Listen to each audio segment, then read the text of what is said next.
Ku diangkat, ku diangkat dan dipulihkannya. Amin. Kami punya satu keyakinan percaya kami bahwa firman-Mu itu bisa memberikan kekuatan dan tuntunan bagi setiap langkah hidup kami.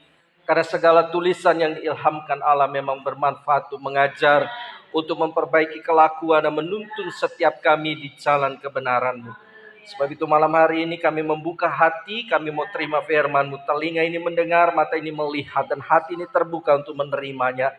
Bapa Surgawi, wahyukan isi hati-Mu bagi setiap kami lewat firman-Mu, lewat apa yang hamba akan sampaikan. Dalam nama Yesus, Roh Kudus beracara dan berkarya, dan beri kami kesanggupan untuk kami menjadi pelaku yang taat dari setiap firman yang kami terima. Dalam nama Yesus, amin. Amin. Silakan duduk. Shalom. Amin. Tuhan Yesus baik buat setiap kita. Amin. Nah, ibu-ibu yang dikasih Tuhan, mengawali apa yang saya mau share malam hari ini, saya mau cerita sebentar. Kemarin ketika antar ibu-ibu di Cirebon, saya keliling, saya lihat situasi. Lalu saya tertarik ada satu tempat orang jualan ya di pinggir jalan, dan jualannya itu ya seperti orang-orang yang dipamanukan lah. Jualan ada tulisannya, ada lotek, ada kredok, ada rujak gitu. Nah, saya lihat ada buah-buahnya yang dipajang, ya biasalah seperti tukang lotek, kredok di sini. Nah, saya pengen beli rujak. Dan kalau bagi kita yang dipamanukan, ketika kita pesan rujak, maka kita akan terima apa? Apakah kita akan terima bihun pakai kecap, pakai kerupuk? Tidak, itu namanya ketoprak, gitu kan? Yang akan kita terima kalau pesan rujak yaitu buah-buahan, gitu kan? Nah, saya pesen, saya pengen makan rujak, gitu kan? Pengen makan rujak. Saya pesen sama ibunya, Bu, pesen rujak. Nah, si ibu itu ngulek, ya dadakan gitu, tapi bukan tahu bulat. Karena ini diulek, bukan digoreng. Kalau digoreng dadakan tahu bulat, diulek.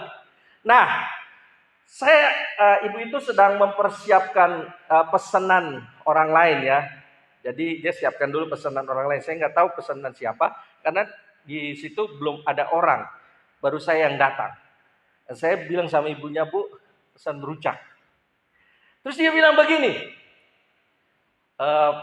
bumbunya lotek. Oh, mati saya, rujak kok lotek? Saya bilang, rujak.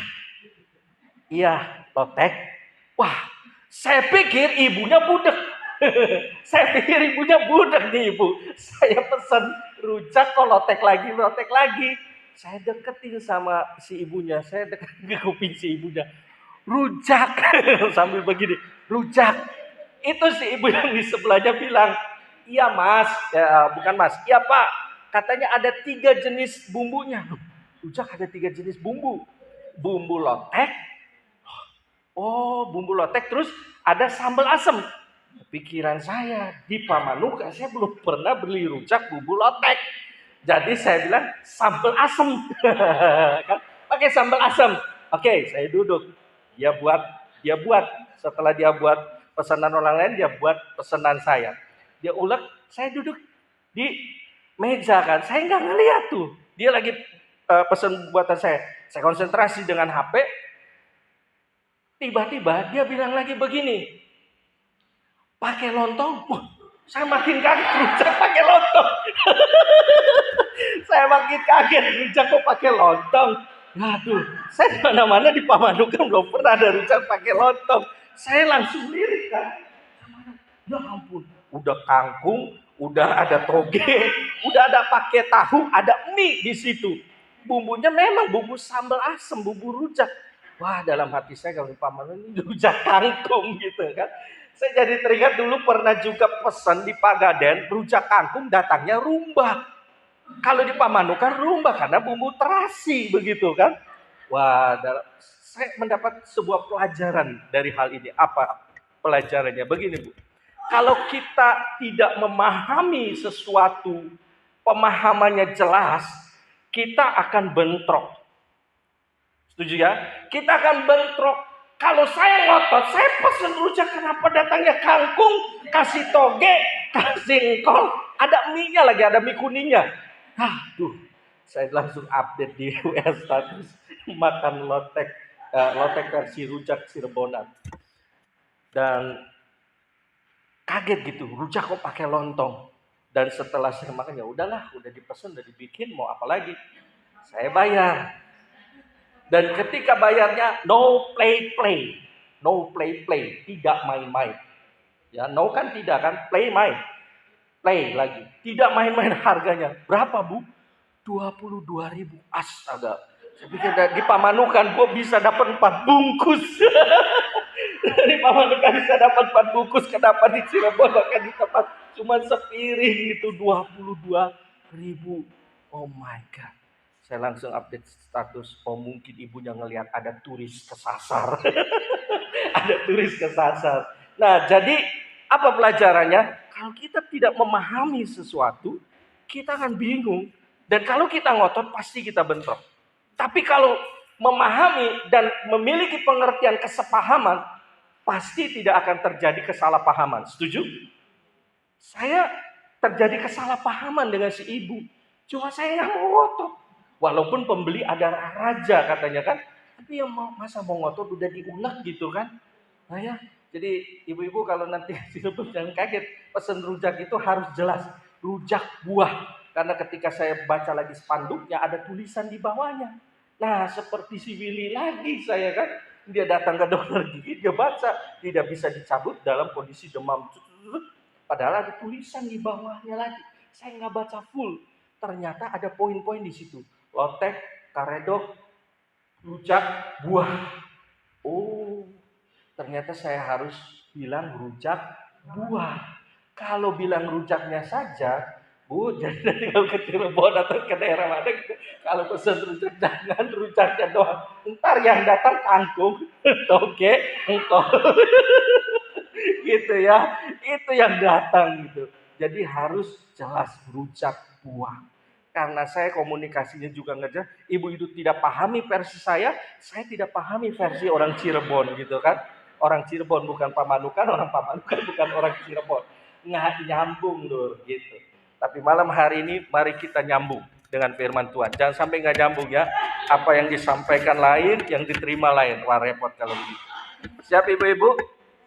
Oke, kita akan lihat Alkitab kita sama-sama. Matius pasal yang kelima.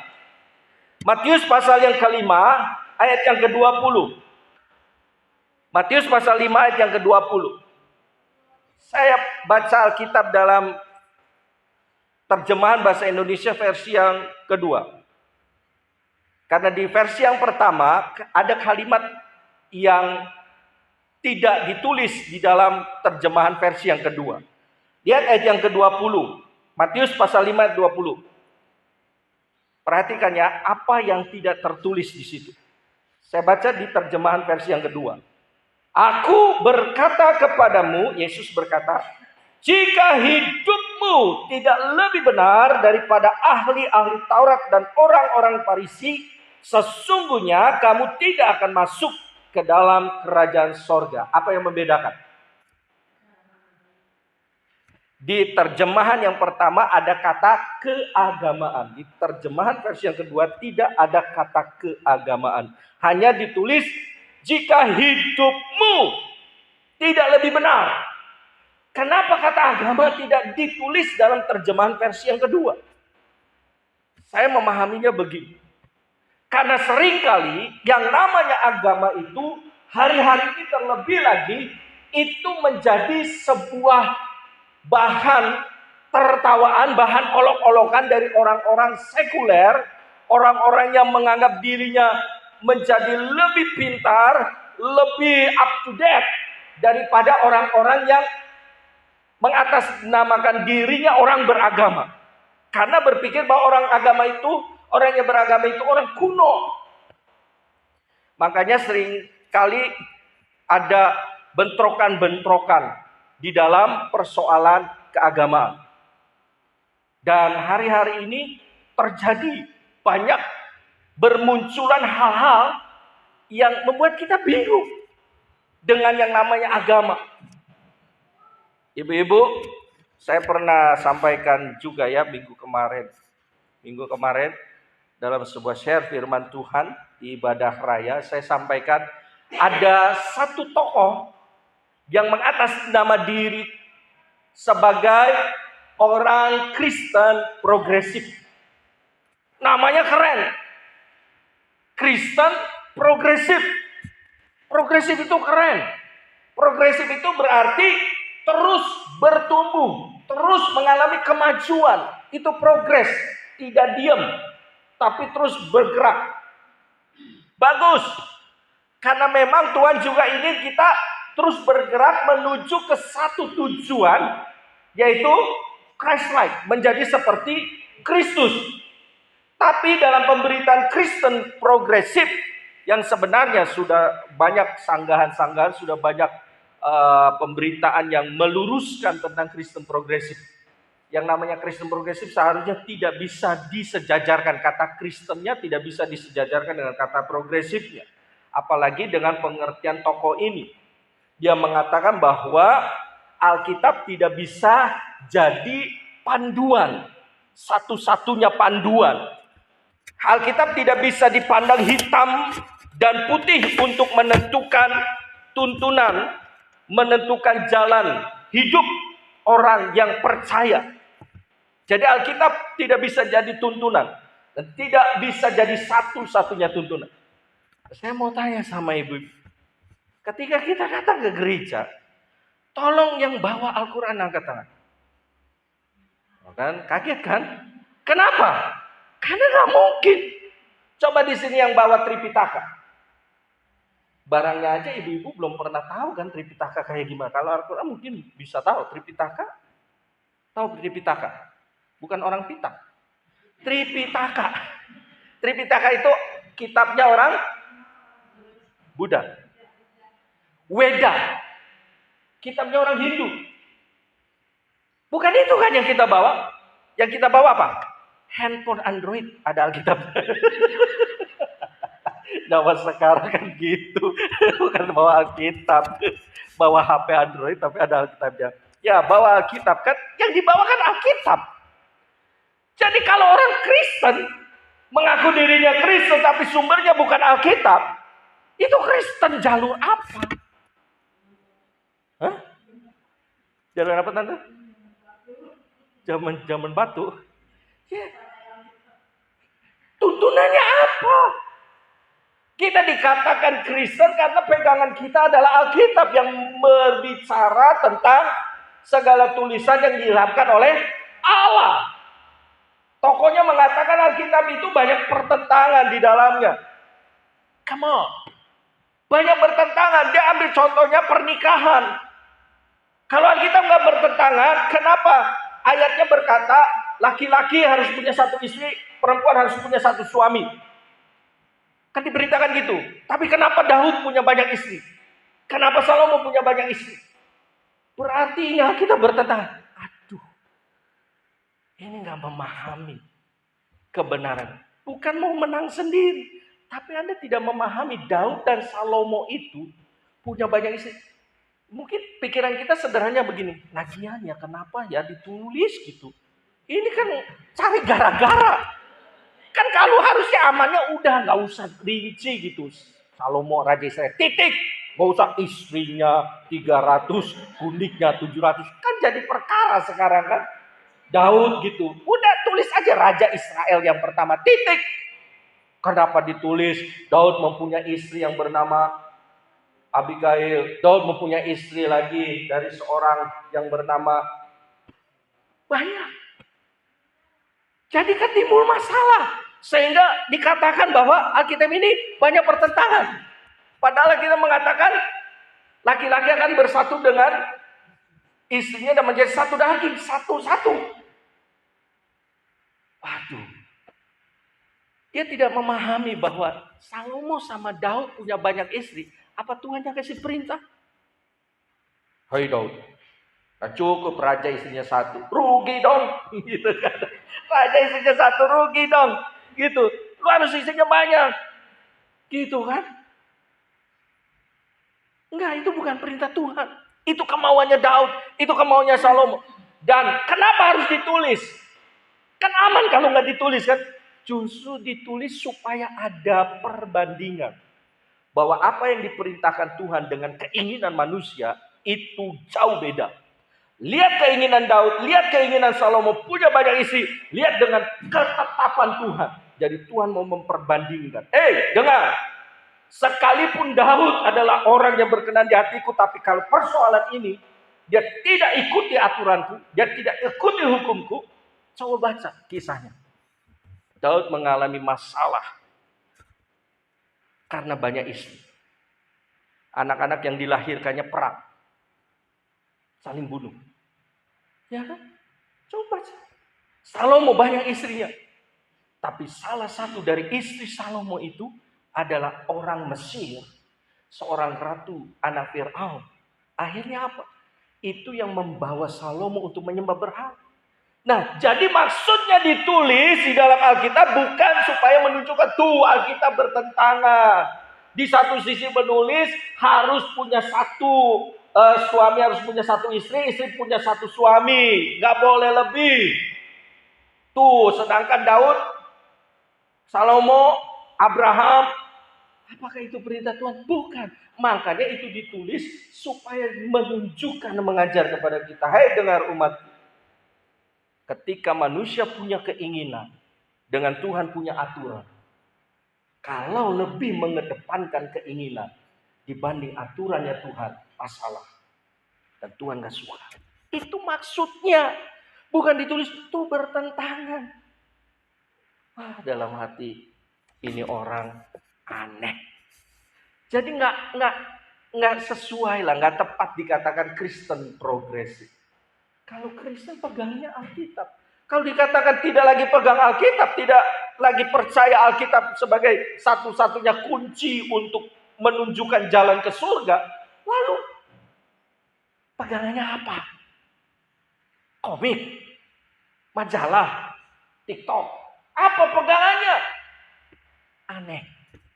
Sejak dari semula sampai hari ini, sampai Yesus datang kedua kalinya, sampai berakhirnya dunia, yang namanya Kristen, pegangannya adalah Alkitab. Di luar Alkitab, itu bukan Kristen. Sekalipun mengatakan nama, aku orang Kristen. Kristen jalur Hongkong. Kristen jalur apa? Nggak ada. Makanya kita harus kuat. Matius pasal 5 kita belajar. Jika hidupmu jadi bukan hanya sekedar beragama, hidupmu tidak lebih benar daripada ahli Taurat dan orang-orang Farisi. Siapa mereka? Mereka orang beragama. Tapi kalau cuma sekedar beragama, seringkali agama itu membenturkan kita untuk menjadi manusia-manusia yang seringkali justru tidak memiliki karakter Tuhan, tapi karakter keangkuhan hidup manusianya lebih menonjol. Sehingga seringkali terjadi peperangan. Agama satu dengan agama yang lain perang. Jangankan beda agama, satu agama saja berperang. Dan kita bisa saksikan itu. Entah itu di Kristen, entah itu di Islam, entah itu di Hindu, entah itu di Buddha, perang. Islam, coba lihat di Timur Tengah. Kristen, banyak. Gereja satu dengan gereja lain, bentrok, serak, beda sinode, beda pemahaman, saling menyerang. Buddha, lihat Myanmar. Lihat di susah ucapnya. Rohingya. Iya kan? Yang dibantai siapa? Yang membantai siapa? Perang. Atas dasar agama. Persoalan politik dikaitkan dengan urusan agama, itu bisa panjang ceritanya. Itu bisa gempar ceritanya. Makanya hari ini kita belajar, jangan puas menjadi orang yang beragama. Yesus memberitahukan, jika hidupmu tidak lebih benar, dalam terjemahan Alkitab versi yang pertama, jika hidup keagamaan tidak lebih benar, kamu tidak akan masuk sekolah. Gitu. kamu tidak masuk kerajaan surga. Kamu tidak masuk kerajaan surga. Bukannya orang yang berseru, Tuhan, Tuhan. Saya mau tanya, orang yang sering berseru Tuhan, Tuhan itu adanya di kelompok ateis atau di kelompok beragama? Kelompok beragama. Tapi Yesus mengatakan, bukannya orang yang berseru kepada Tuhan, Tuhan yang akan masuk surga. Berarti yang Tuhan pandang bukan keagamaannya. Kalau kita hanya sekedar beragama, repot. Saya mau sampaikan sebuah tulisan dalam buku Confronting Christianity, menantang kekristenan. 12 pertanyaan sulit bagi agama terbesar di dunia. Agama terbesar di dunia yang pertama adalah Kristen, yang kedua adalah Islam. Dan di dalam bab yang kedua, saya akan kasih tunjuk dulu kepada ibu-ibu dalam apa yang disampaikan malam hari. Maaf, dalam bab 4. Bukankah agama yang menghambat moralitas? Dengarkan baik-baik ya, saya akan baca secara cepat. Pada tahun 2014, ada sebuah peristiwa yang mengerikan di dunia ini. Tahu nggak Bu, peristiwa apa? 2014, itu ngeri. Apa? Perang salib, bukan 2014. Belum lama, 10 tahun yang lalu. Di Timur Tengah. Itu dia. Pada tahun 2014, ISIS menyerang sebuah desa suku Yazidi yang berbahasa Kurdis di Irak. Perhatikan, ada seorang yang bernama Nadia Murad. Nadia Murad usia 21 tahun, dia seorang wanita, dibawa ke sebuah pasar budak di Mosul 2014. Ditangkap seorang wanita yang bernama Nadia Murad, dijual di pasar budak di Mosul, dan dibeli oleh seorang hakim yang pekerjaannya menghukum mati orang-orang karena pelanggaran kecil. Waduh, repot sudah. Nyolong ayam misalnya, hukumannya mati. Korupsi 1 miliar, ya hukumannya 5 tahun. Rugi dong, maling ayam mati. Korupsi 1 miliar, 1 tahun. Lebih milih mana Bu? Korupsi atau maling ayam? Ya, berarti masih pengen melakukan dosa. Harusnya jangan pilih yang 1 miliar juga. Masih tertarik juga ya. Ini pertanyaan jebakan. Nah inilah. Ya pertanyaan suruh pilihkan. Cuma kalau kita pilihkan, dua-duanya salah. Mau 1 miliar, mau maling ayam. Nggak bertobat masuk neraka. Milih mana? Milih 1 miliar. Itulah sisi kedagingannya ya. Oke. Jadi menghukum mati semua yang melakukan pelanggaran kecil. Hakim itu memperkosa Nadia. Setelah dibeli, memperkosa Nadia setiap hari. Ia kerap memukulinya bila ia tidak memuaskan si hakim itu. Ketika Nadia berusaha melarikan diri, ia membiarkan para pengawalnya, pengawal si hakim, memperkosanya beramai-ramai. Dan hakim ini berkata, engkau Syakiah atau budak keempatku. Kata hakim itu kepada Nadia. 3 budak yang lain sekarang telah menjadi muslim. Berarti kayaknya ini Nadia bukan muslim. Saya juga melakukan itu kepada mereka. Wow. Terus, orang-orang Yazidi adalah kafir. Nadia dari suku Yazidi. Kafir. Itulah sebabnya kami melakukan ini. Kami mau menolongmu. Menolong cara apa?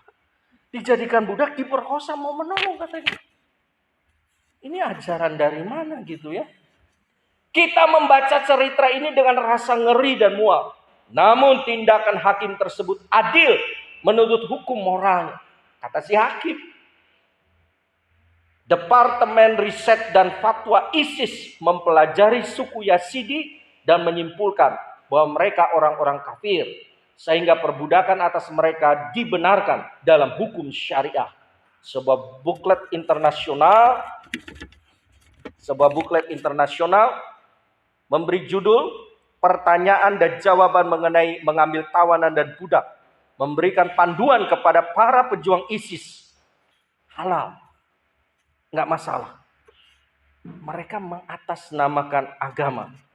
Dia berkata begini, rencana untuk memusnahkan suku Yazidi dilakukan dalam 2 cara. Membunuh para pria dan wanita tua.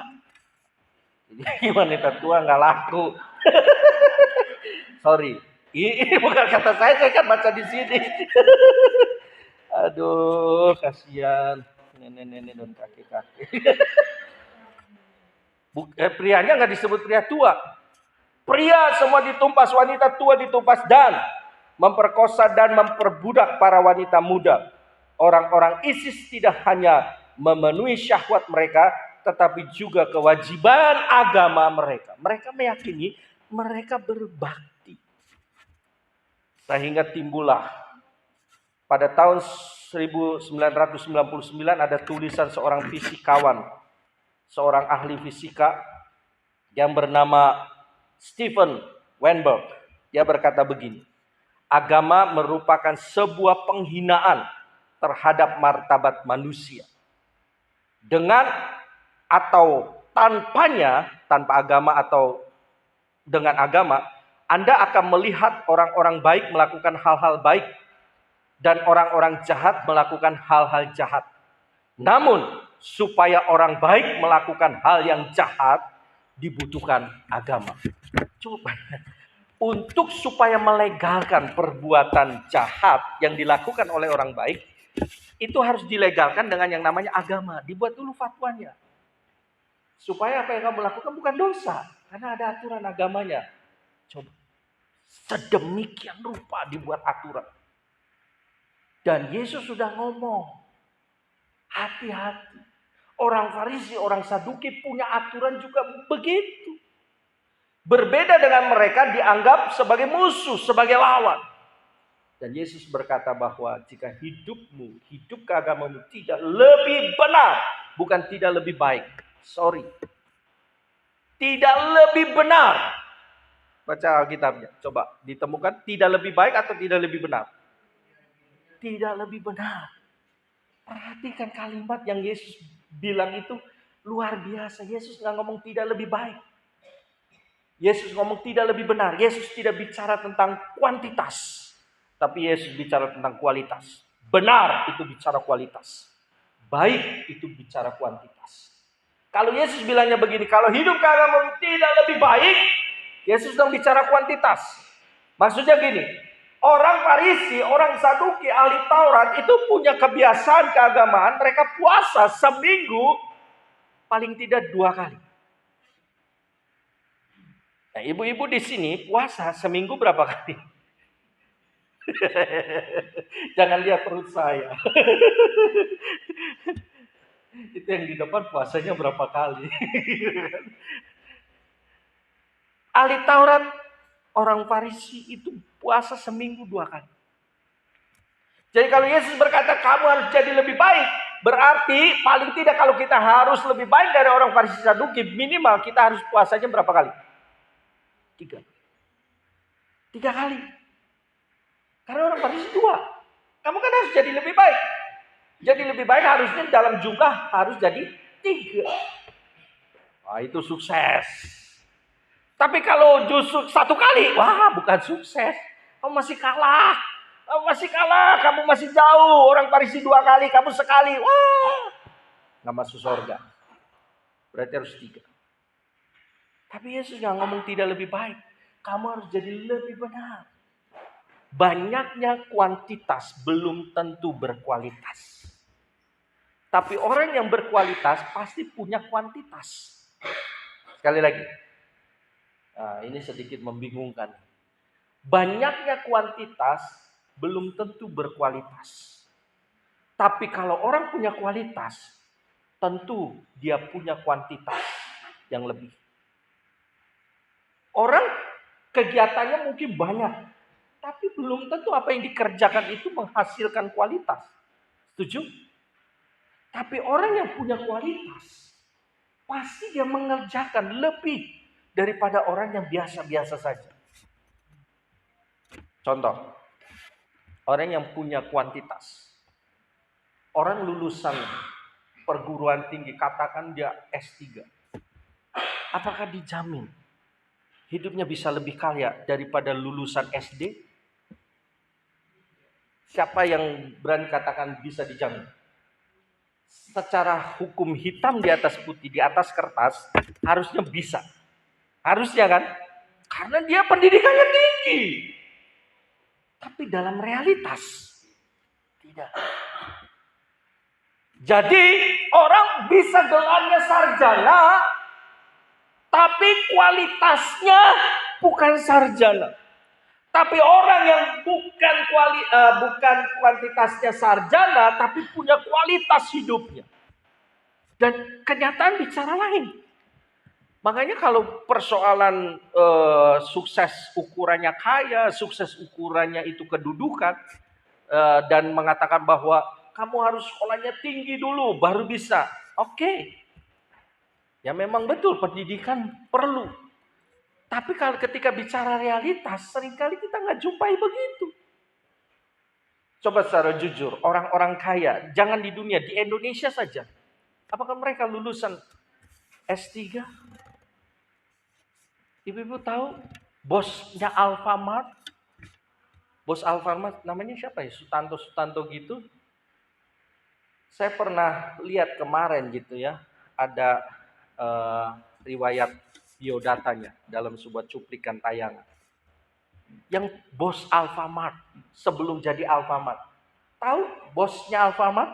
Harta kekayaannya itu 65 triliun. Wow, beli bakso, tukang baksonya juga jadi pegawainya. 65 triliun, men. Waduh, itu kalau suruh ngitung duitnya jadi ribuan, sehari semalam nggak cukup. Apalagi kencringan. Apalagi kencringan gitu kan. Karena ada kan orang beli mobil bawa uang kencringan, itu cek orang Sunda mah ngegawekeun pagawe showroomnya. 1, 2, 3, 4. Itu kalau dirupiahkan, widih, kalau dipecahkan pecahan yang kecil, waduh, ngitungnya bingung. Jangankan jutaan, kalau saya suruh ngitung duit kaku saya. Ya kan, apalagi suruh pakai tangan kanan. Waduh, duitnya bisa aur-auran. Yang tadinya rapi jadi pada menyon. Itu kan kalau gambar pahlawannya protes, yang tadinya senyum manyun.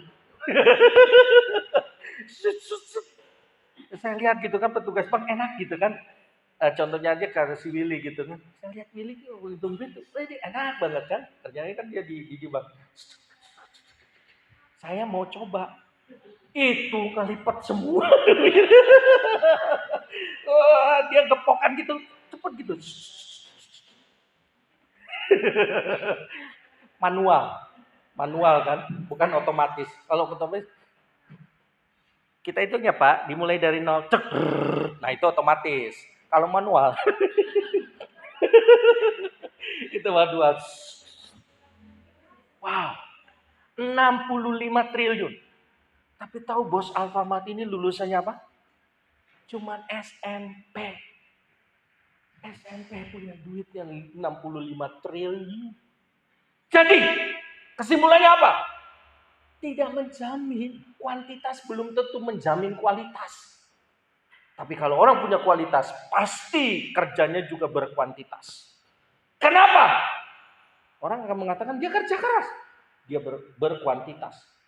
Orang mungkin udah ngorok, dia masih kerja. Kuantitas. Orang buka jam 10, dia buka jam 6 pagi. Ayam aja masih cari sarapan, dia udah buka. Ayam aja masih cari sarapan. Iya kan? Dia udah buka toko. Coba. Hebat. 65 triliun. SMP gitu loh. Nah gue yang berada di depan. Boro-boro triliunan. Iya kan? Pernah sih ada yang nitip uang puluhan juta, tapi bukan uang saya. Aduh ngelihatnya aja, banyak banget gitu ya. Tapi bukan uang saya. Ya, saya harus belajar. Kalau mau belajar kerendahan hati itu jangan jauh-jauh. Belajar kerendahan hati dan tidak sombong, belajar ikhlas itu belajarlah ke tukang parkir. Itu tukang yang paling nggak sombong. Walaupun mobilnya banyak, dia kalau ditanya Pak, mobil punya Bapak? Bukan punya saya, nggak sombong ya. Oh iya banyak.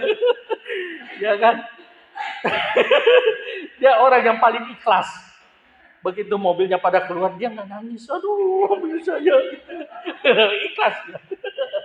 Karena dia, ya karena bukan miliknya kan. Nah, ikhlas tukang parkir itu. Hidup tukang parkir.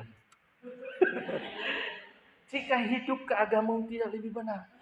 Jadi, saya mengilustrasikan. Ngerti ya Bu ya?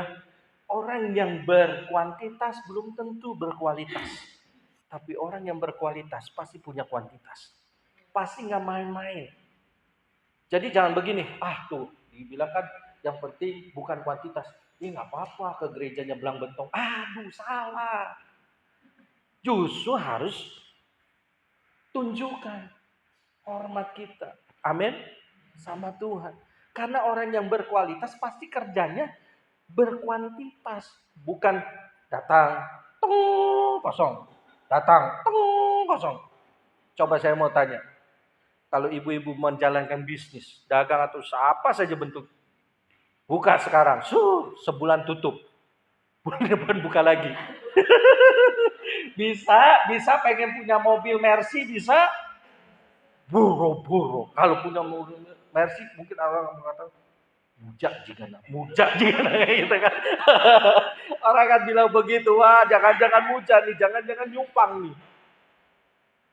Sehari buka, sebulan tutup, bulan depan buka, 3 bulan tutup. Wah, dipikir punya Mercy, punya pentilnya doang.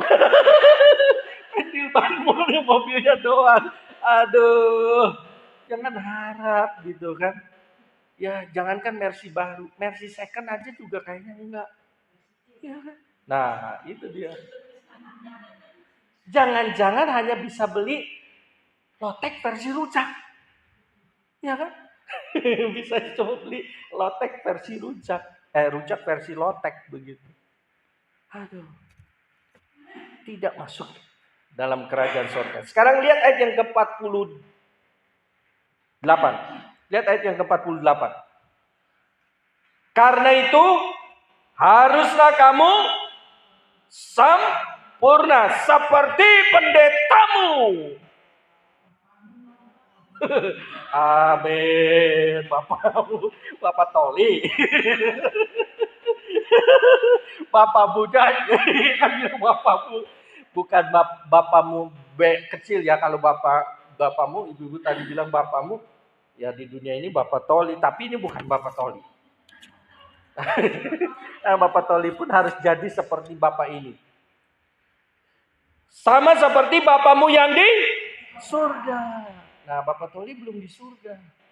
Jadi bukan seperti Bapak Toli. Karena tadi kan dia punya kenceng gitu. Seperti Bapakmu. Jadi seolah-olah Bapak gua gitu kan. Aduh. Seperti Bapak di surga. Bukan seperti pendeta. Hari ini kalau ibu-ibu hanya melihat pendeta, kecewa. Pasti akan kecewa.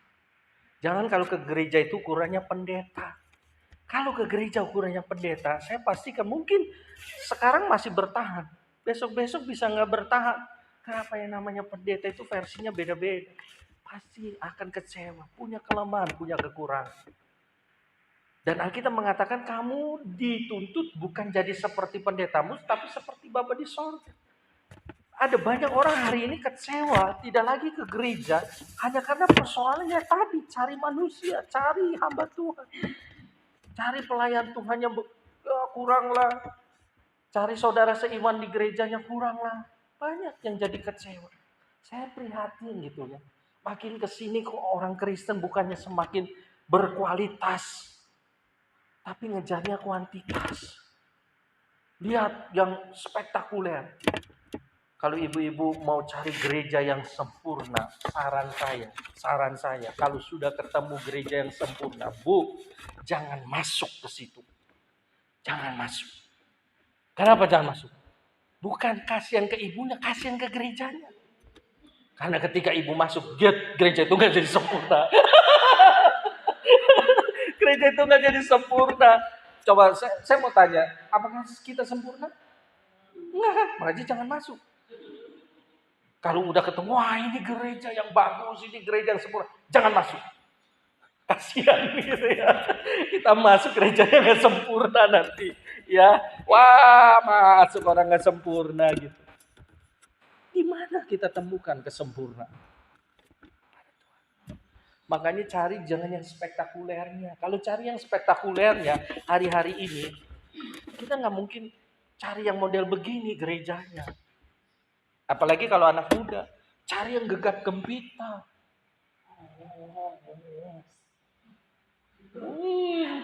Bukan, bukan bangkit tapinya bodangnya ke bawah gitu ya. Puyeng saya mah tuh. Tuh sekarang aja kan jadi puyeng gitu kan. Oh ya gitu, geleng. Udah gitu kan suasananya nggak terang seperti ini. Supaya nggak malu. Kalau terang kan, juga nugero. Aduh, jangan cari yang spektakuler. Kalau cuma cari yang spektakuler, saya berani pastikan ibu-ibu nggak mungkin duduk di sini.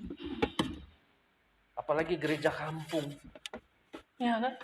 Gereja kampung apa sih kelebihannya gereja kampung? Seringkali orang memperbandingkan, wah di kota itu hebat. Nggak fair. Ya iyalah di kota itu fasilitasnya, ya tenaganya, sumber daya manusianya banyak. Kalau di sini, satu nggak hadir, wah bisa kelabakan. Tapi kalau di kota, nggak hadir, ada penggantinya. Jadi lu macam-macam, coret. Di sini dicoret, pindah. Misalnya kan, dicoret pindah. Tapi kalau di kota dicoret, nggak mungkin berani. Kenapa? Beda. Nggak bisa head to head. Ya kan? Cari jangan yang spektakulernya. Karena Tuhan menginginkan bukan kuantitas, tapi kualitas. Di tempat di mana tempat kita yang seperti ini, tapi kita bisa berkualitas, itu hebat. Amin.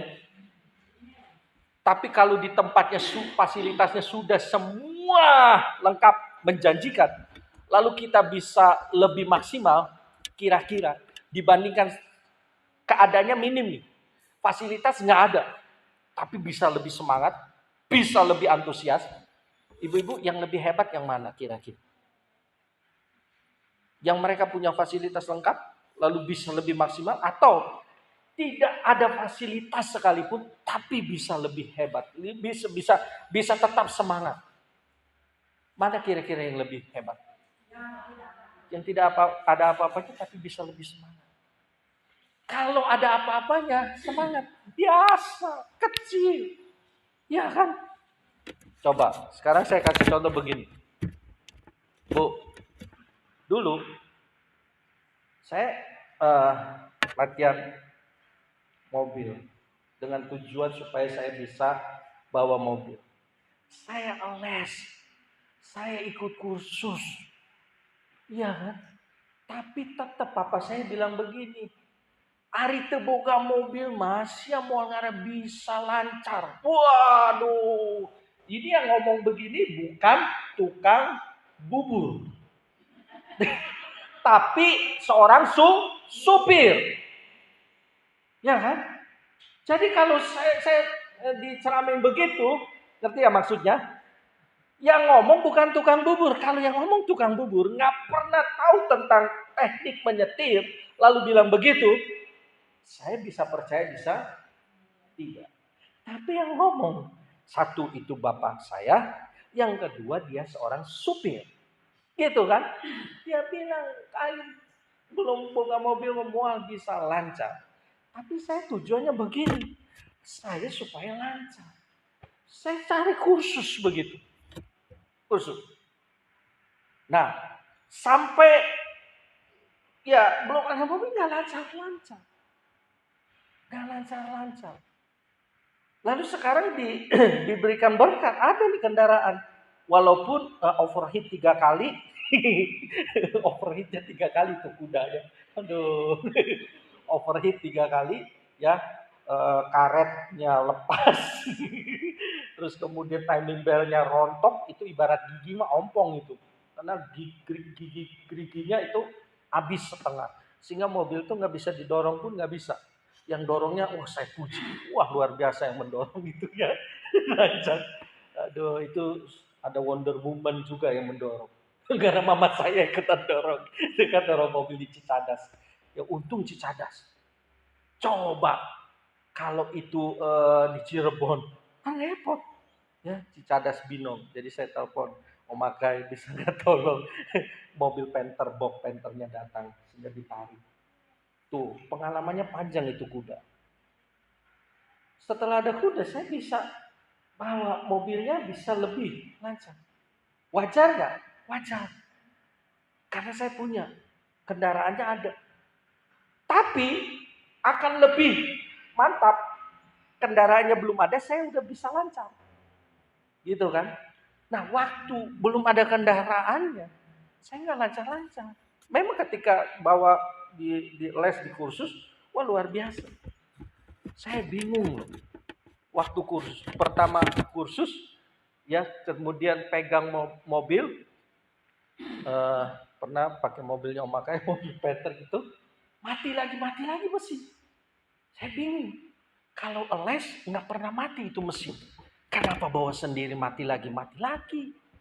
Ternyata satu kali ketika di lampu merah berhenti, diam-diam mata saya mulai lihat ke bawah.